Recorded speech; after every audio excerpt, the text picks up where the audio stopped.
एक गांव में पूनम अपने पति मोहन के साथ रहा करती थी। पूनम और मोहन के 2 बच्चे भी होते हैं जिनके नाम महक और क्यारा होते हैं। मोहन अमीरचंद जी नाम के एक अमीर आदमी के यहाँ काम करता है।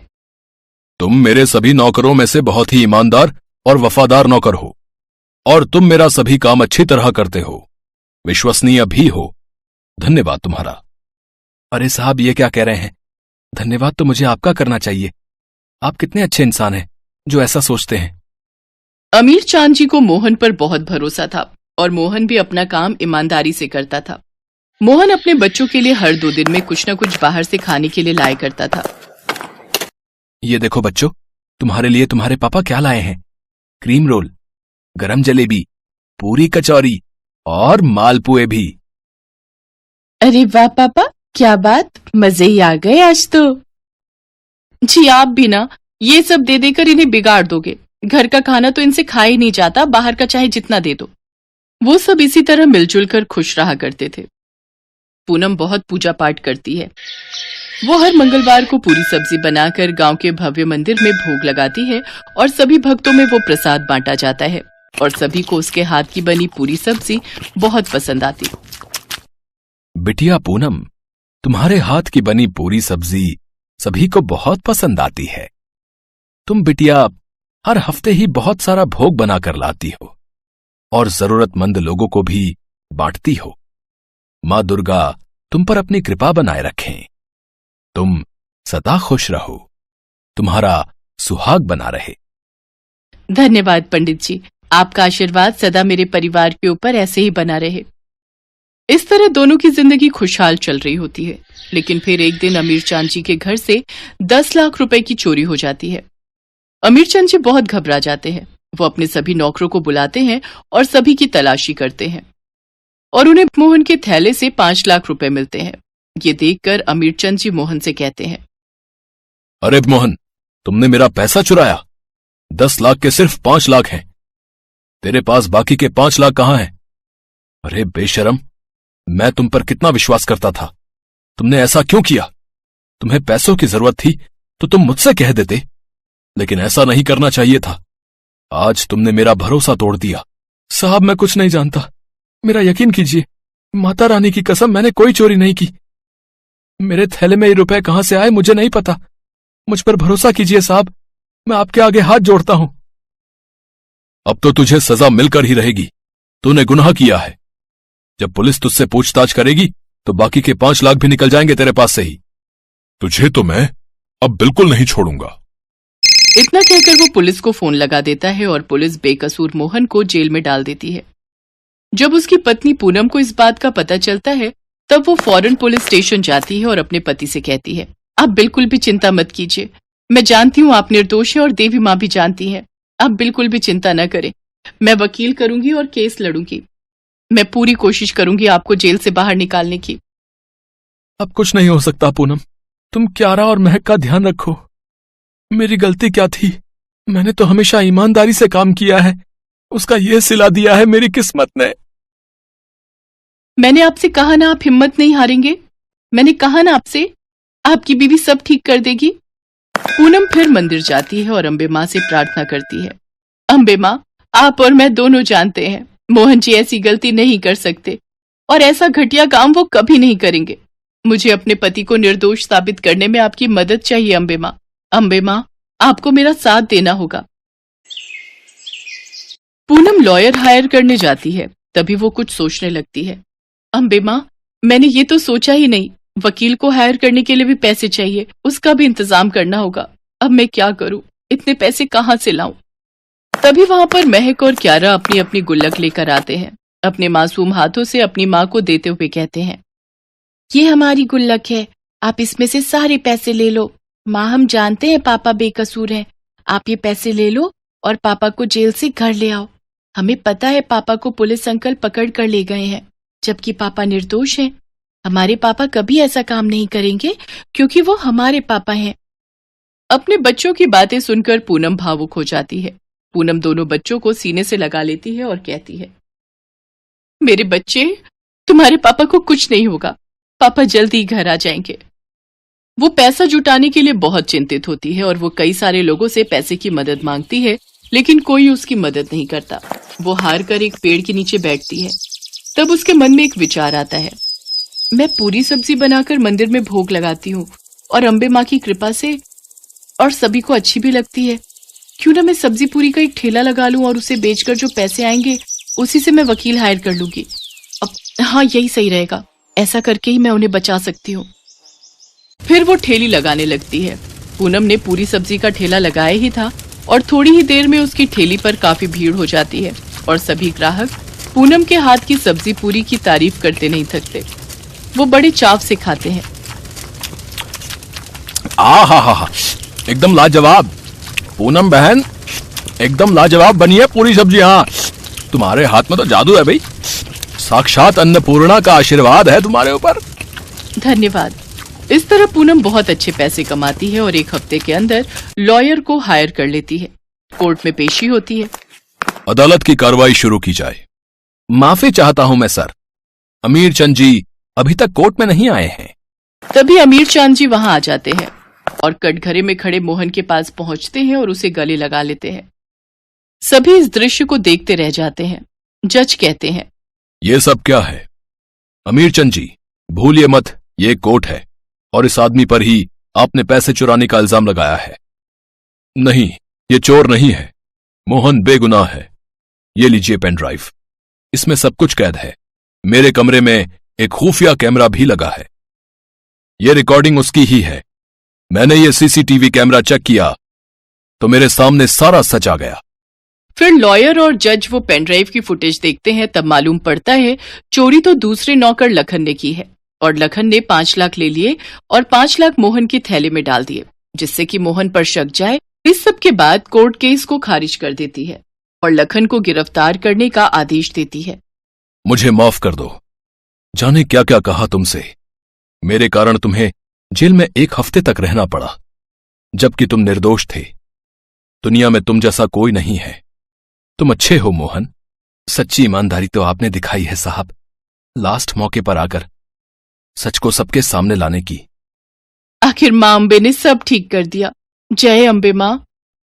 फिर अमीर चंद जी और मोहन फिर से काम करने लगते हैं। पूनम भी पूरी सब्जी की अपनी ठेली बराबर चलाती है और दोनों खूब प्रगति करते हैं। शहर से दूर एक चंपानगर नामक गांव था। इस चंपानगर नाम के पीछे बहुत ही भूतिया घटना है। शहर से दूर होने के कारण यहाँ दुकान यातायात की बड़ी समस्या थी। कोई भी जरूरी सामान लेने जाना हो तो सीधा शहर जाना पड़ता था। उसी गांव में चंपा अपनी छोटी बहन चमेली और बाबा के साथ रहती थी। अच्छा बेटा, मैं शहर किसी काम से जा रहा हूँ। कुछ दिनों में वापस आ जाऊंगा। तुम दोनों घर का ख्याल रखना। बाबा, मेरे लिए शहर से चाट पकौड़ी लाना और मेरे लिए समोसे और पानी पूरी। अच्छा अच्छा, लेते आऊंगा। तुम दोनों एक दूसरे का ख्याल रखना, ठीक है? और कुछ जरूरत हो तो रामू चाचा के घर चले जाना है? जी बाबा। अच्छा, मैं चलता हूँ। चंपा और चमेली बाबा को दरवाजे से विदा करते हैं। दीदी, हम चाट खाएंगे, बड़ा मजा आएगा। मजा तो आएगा। कुछ दिनों बाद चंपा और चमेली के बाबा अपने शहर का काम निपटाकर गांव वापस आ जाते हैं और साथ में दोनों के लिए पानी पूरी और चाट भी लाते हैं। चमेली बाबा को देखकर बहुत खुश होती है। बाबा आ गए, बाबा आ गए। बाबा बाबा, क्या आप हमारे लिए पानी पूरी और चाट लाए हैं? हाँ हाँ बेटा, मैं तुम दोनों के लिए ढेर सारी पानी पूरी और कचौड़ियाँ लाया हूँ। चंपा और चमेली बड़े मजे से बाबा के चाट और पानी पूरी खाते हैं। चमेली पानी पूरी का आनंद उठाते हुए कहती है, काश हमारे गांव में कोई पानी पूरी वाला होता तो कितना मजा आता। हाँ चमेली, फिर तो हम रोज पानी पूरी खाते। कुछ दिनों बाद गांव के छोर में मोहन पानी पूरी और चाट सेंटर का ठेला दिखाई देता है, जो सभी को फ्री में पानी पूरी खिलाता है। गांव में नए नए पानी पूरी सेंटर खुलने और फ्री में पानी पूरी मिलने के कारण सभी लोग वहां जाते हैं और फ्री में मिल रहा पानी पूरी और चाट का खूब आनंद उठाते हैं और मोहन की तारीफ करते हैं। वाह भैया, हाँ, मजा आ गया। क्या पानी पूरी बनाते हो, आहा, और फ्री में भी खिलाते हो। वाह वाह वाह वाह वाह, कितना अच्छा काम करते हो तुम भाई। अरे कहाँ, ये सब तो आपकी मेहरबानी है और लोगों का पेट भरना मेरा पेशा। हाँ भैया, बड़ा मजा आ गया। बरसों बाद आज इतनी स्वादिष्ट पानी पूरी चखी है। आहा, और खाइए, चाट भी खाइए, सब कुछ फ्री है यहाँ। मोहन की मुफ्त और स्वादिष्ट पानीपुरी की चर्चा सारे गांव में थी। चमेली भी मोहन पानीपुरी सेंटर गांव में खुलने और उसके स्वादिष्ट होने की चर्चा सुन रही थी। वो दौड़ी दौड़ी बाबा के पास गई। बाबा, हमारे गांव में एक नया पानीपुरी वाला आया है। वो सबको फ्री में पानीपुरी खिलाता है। लोग कहते हैं उसकी पानीपुरी बड़ी स्वादिष्ट है। हमें भी उसकी पानीपुरी खाने चलना चाहिए। क्या, मुफ्त में? हाँ दीदी, वो सभी को मुफ्त में पानीपुरी और चाट खिलाता है। अरे ये तो गजब हो गया। हम कल ही बात कर रहे थे कि काश गांव में कोई पानीपुरी वाला होता, और आज वो बात सच हो गई। अरे वाह, ये तो बड़ी अच्छी बात है। हम कल ही चलेंगे। जी बाबा। अगले ही दिन से मोहन पानीपुरी सेंटर में भीड़ बढ़ने लगती है। गांव के सभी लोग मोहन की पानीपुरी और चाट चखना चाहते हैं। ठेले के चारों तरफ ग्राहक खड़े पानीपुरी और चाट का आनंद लेते हैं। वाह भैया, हाँ, मजा आ गया। क्या पानी पूरी बनाते हो, आहा, और फ्री में भी खिलाते हो। वाह वाह वाह वाह वाह, कितना अच्छा काम करते हो तुम भाई। मोहन भाई, मजा आ गया। वाह, खाइए, खूब खाइए, बच्चों को भी खिलाइए। कितना अजीब जलजीरा है, लगता है पीते रहो। आहा, शुक्रिया, और लीजिए। वाह, मोहन काका जैसी पानी पूरी कभी नहीं खाई। कुछ ही दिनों में मोहन के मुफ्त में पानीपुरी के चर्चे सारे गांव में थे। अगले दिन चमेली बाबा के साथ पानीपुरी खाने के लिए तैयार थी। अरे चंपा कहाँ है? उसे पानीपुरी खाने नहीं चलना? चंपा रसोई में कुछ काम कर रही थी, वहीं से आवाज आई। नहीं बाबा, मुझे थोड़ा काम है। आप मेरे लिए पानीपुरी पैक करा कर ले आना, मैं यही खा लूंगी। अच्छा ठीक है। अच्छा ठीक है दीदी, मैं ले आऊंगी। दोनों पानीपुरी खाने चल देते हैं।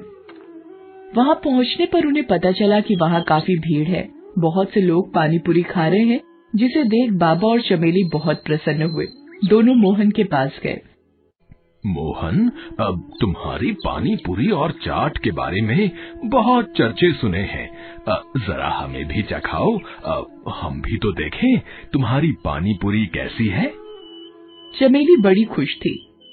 अरे आइए, आओ बेटा आओ, ये लो खाओ, खूब खाओ और मजे करो। है सब फ्री में है, पेट भर के खाओ, ये लो। बाबा और चमेली दोनों पानीपुरी खाते हैं और उसके स्वाद में खो जाते हैं। वाह मोहन वाह, जैसा सुना बिल्कुल वैसा ही पाया। आहा, कितनी स्वादिष्ट पानी पूरी है। वाह, मजा ही आ गया। वाह मोहन काका, मजा आ गया। लोग सच कहते हैं, इतनी स्वादिष्ट पानीपुरी तो आज तक न खाई थी। थोड़ा जलजीरा और मिलेगा? हाँ, क्यों नहीं, ये लो और खाओ, लो। चमेली और बाबा दोनों पेट भरकर पानीपुरी खाते हैं। काका, आज तो मजा आ गया। कल फिर आऊंगी। बिल्कुल बेटा, जरूर आना है, बिल्कुल आना। अच्छा मोहन, एक प्लेट पानी पूरी पैक कर दो। बाबा और चमेली चंपा के लिए पानीपुरी पैक कराकर घर ले आते हैं। चंपा उन्हें घर के करीब आते देख बहुत खुश होती है, लेकिन घर के नजदीक पहुंचते ही उनकी पानीपुरी की थैली को कुत्ते छीन कर ले जाते हैं। ये देखकर चंपा बड़ी निराश होती है। तुम निराश मत हो चंपा, हम कल फिर से पानी पूरी खाने चलेंगे। चंपा खुश हो जाती है। उस रात बाबा और चमेली के पेट में थोड़ी तकलीफ होती है, लेकिन कैसे भी उस रात उन्हें नींद आ जाती है। सुबह होती है तो चंपा को कराहने की आवाज सुनाई देती है। आह आह, उठकर देखती है तो दो बूढ़े व्यक्ति उसके बाबा और उसकी बहन की जगह लेटे हुए थे। ये मुझे क्या हो गया? दूसरा बूढ़ा आदमी इतना बूढ़ा था कि वो बोल भी नहीं पा रहा था। सामने बूढ़ी दादी और बूढ़े व्यक्ति को देख वो अचंभित हो जाती है। अरे दादी, आप कौन है और यहाँ कैसे? और मेरी छोटी बहन चमेली और बाबा कहाँ हैं? अरे दीदी, मैं चमेली ही हूँ, आपकी छोटी बहन चमेली। पता नहीं कैसे मैं बूढ़ी हो गई। चमेली, तुम इतनी बूढ़ी कैसे हो गई? मुझे नहीं पता दीदी, कल रात तक तो मैं और बाबा ठीक थे, लेकिन आज सुबह होते ही मैं और बाबा चमेली रोने लगती है। चंपा भागकर बाहर जाती है तो देखती है कि वहां सभी लोग बूढ़े हो चुके हैं और दर्द के मारे कराह रहे हैं। हर तरफ चीखें और पुकार थी। चंपा दौड़कर रामू चाचा के घर जाती है। वो भी बूढ़े हो चुके थे। रामू चाचा आप कहाँ हैं? खटिया में पड़े रामू चाचा की आवाज सुनाई दी। बेटा, मैं यहाँ हूँ, तुम ठीक हो? हाँ, मैं तो ठीक हूँ रामू चाचा, पर ये सब क्या हो रहा है? सभी लोग बूढ़े कैसे हो गए? पता नहीं बेटा, कल तक तो सब बढ़िया था। जब से मोहन पानी पूरी और चाट सेंटर की पानी पूरी खाई है, तब से पेट कुछ खराब रहने लगा।